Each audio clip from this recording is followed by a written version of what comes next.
нашего певца, народного певца не по званию, а именно по факту, по таланту народного певца.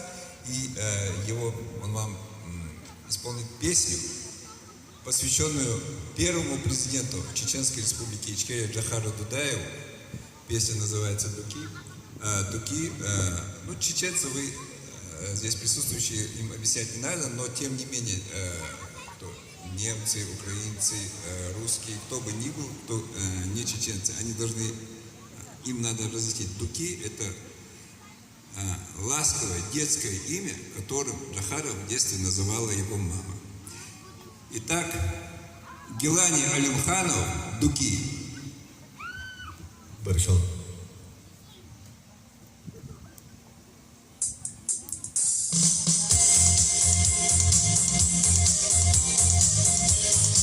Первому президенту Чеченской Республики Ичкерия, легендарному генералу Джохару Дудаеву, «Дуки».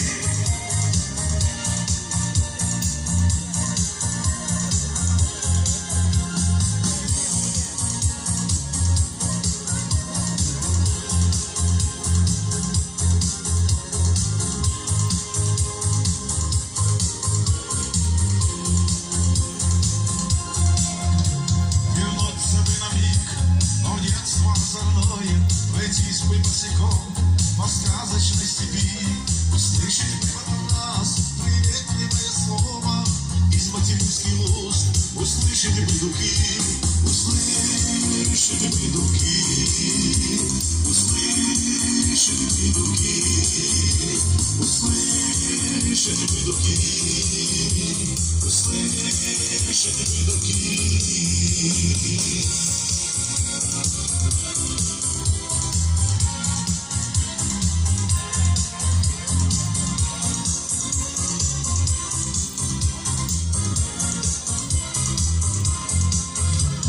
Записем. Когда полвека жизни и нет обратного до прошлого пути, все изменилось так негаданно и быстро, и больше не зовут по имени Дуки, по имени Дуки, по имени Дуки, по имени Дуки, по имени Дуки.